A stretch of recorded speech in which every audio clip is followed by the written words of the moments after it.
تو یہ رہبر معظم نے 4 نکات بیان کیے ہیں. یعنی امام صادق علیہ السلام کی سیاسی موقف، سیاسی اسٹریٹجی کیا تھی؟ نہ بنو امیہ کا ساتھ دے رہے ہیں، نہ بنو عباس کا ساتھ دے رہے ہیں، یعنی آپ نہ خان صاحب کا ساتھ دے رہے ہیں، نہ شہباز شریف کا ساتھ دے رہے ہیں. آخر کیا کرنا چاہتے ہیں آپ؟ آیا خاموش رہنا چاہتے ہیں؟ اپنے مدرسے میں آپ بند رہنا چاہتے ہیں؟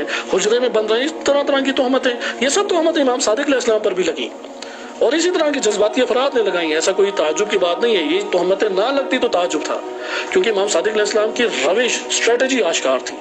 پہلی اسٹریٹجی کیا ہے؟ یہ رہبر معظم کے اسی کتاب سے میں آپ کے سامنے نکات ذکر کر رہا ہوں. پہلی اسٹریٹجی ہے، اول کیا ہے؟ تبیین اسلام ناب و تبلیغ گستردے. آپ خود ہی اس کا ترجمہ کر لیں، ممکن ہے کوئی کہے کہ آپ نے اپنے پاس سے یہ چیزیں لے آئی ہیں.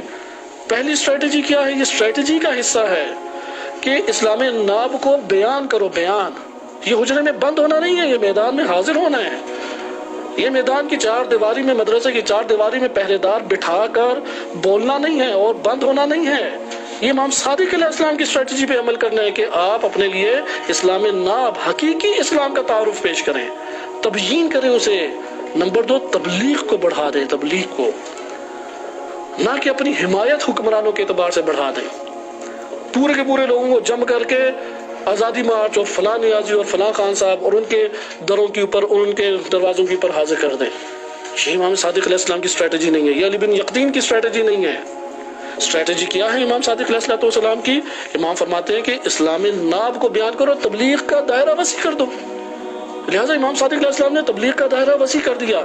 آج آپ مجھے بتائیے، جو سیاسی ہمارے رہنما موجود ہیں، شیعہ ہوں یا سنی ہوں، ان سیاسی رہنماؤں میں تبلیغ کے اعتبار سے کس کی وسعت نظری پائی جاتی ہے؟ کس کی خدمات معاشرے کے اندر پائی جاتی ہیں؟ کس کی طرف سے مبلغ مختلف علاقوں میں بھیجے جاتے ہیں؟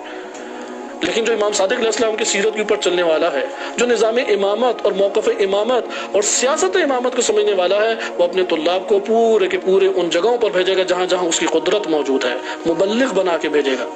آپ روش کے ذریعے سے اندازہ لگائیں، نہ کہ صرف اور صرف خطابت کے ذریعے سے دیکھیں کہ کون کس کا حمایتی اور کون کس کا حمایتی. اگر امامت کو پہچاننا ہے، دیکھیں کس کی روش امام کے مطابق ہے. امام پہلا خط کیا بتا رہے رہبر معظم؟ تبلیغ گستردے، اسلام ناب کی تبیین کے ساتھ. دوسرا، مسئلہ امامت کی تبیین اور تبلیغ. مجھے بتائیے کہاں سے مسئلہ امامت کی تبیین اور تبلیغ ہو رہی ہے؟ کہاں پر امام اور امت کا نعرہ لگایا جا رہا ہے؟ کہاں سے نظام امامت کی بات ہو رہی ہے؟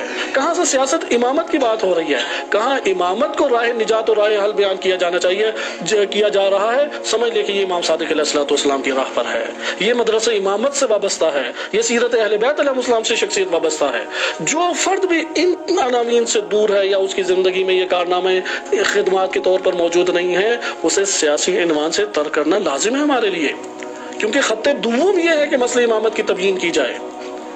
پہلے کل اسلام ناب یعنی کل اسلام کا تعارف کرایا جائے، پھر اس میں سے ایک اسلام کے اہم ترین اساس، وہ جو چکی کی حیثیت رکھتا ہے، چکی کے اندر گھومنے والے پتھر کی جو حیثیت ہے یعنی امامت، اس کا تعارف کرائیں نظام کے اعتبار سے. وہ تبلیغ، یہ رہبر کا جملہ ہے، امامت کی تبلیغ کرو، جمہوریت کی تبلیغ نہ کرو، خان صاحب کی تبلیغ نہ کرو، نیازی کی تبلیغ نہ کرو، خوشنما شعار اور خوشنما نعروں کی تبلیغ نہ کرو. کبھی خوشنما نعرے ہوتے ہیں فقر سے آزادی، کبھی حکمرانوں کے خوشنما نعرے ہوتے ہیں کہ اقتصاد بہتر کر دیا جائے گا، تعلیم کو فراہم کیا جائے گا. آج کے دور میں خوشنما نعرہ لگایا کہ غلامی سے آزاد کرائیں گے. اس سے کہو کہ ایک غلام سے وہ جو آلے سو کی غلامی کا پھندا گلے میں پڑا ہوا ہے، اس کا نام کیوں نہیں لیتے؟ شیطان کی جو غلامی کا پھندا پڑا ہوا ہے، اس کا نام نہیں لیتے؟ وہ جو باطل نظاموں کی زنجیروں کے پھندے در پھندے ہماری گردن کے اوپر قوم کے پڑے ہوئے ہیں، اس کا نام کیوں نہیں لے؟ کون سی غلامی سے آزادی ہے؟ یہ تو فریب دینا ہے. لہذا دوسرا ہے کہ تبلیغ امامت کی کریں. تیسرا فرماتے ہیں کہ وفادار، فعال، متحرک، تربیت یافتہ افراد کو جم کریں. یہ مرحلہ سوم ہے.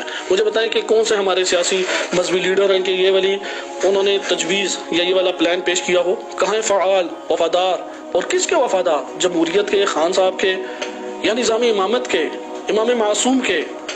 کہاں پہ وفادار؟ بس تیسرا مرحلہ ہے کہ تربیت کے اعتبار سے وفادار. چوتھا ہے کہ ممکنہ ضربت طاغوتی حکام کے اوپر لگائی جائے. حکام کی بات کی، اداروں کی بات نہیں کی. فرق کرنا لازم ہے. جس طرح گھر کی بات نہیں کی، گھر کے اوپر جو سربراہ بیٹھا ہوا ہے جس نے سارے مسائل خراب کیے ہوئے ہیں، نہ یہ کہ گھر والوں کو اذیت دینا شروع کر دیں کیونکہ ہمارا کیا قصور، یہ اوپر جو ہمارے سربراہ بن کے بیٹھا ہوا باپ یا بھائی، اس کے مسائل ہیں۔ اسی طرح امت کے اندر حکام کی بات کی ہے، حکام کے اوپر کون سے حکام؟ طاغوتی، ظالم، غیر الہی، ان کے اوپر ضرب لگائیں۔ یہ چوتھا مرحلہ، یہاں سے چوتھے مرحلے سے انقلاب کا دور شروع ہو جائے گا۔ یہ چار اگر عناصر نہیں ہوتے، انقلاب شروع نہیں ہوتا۔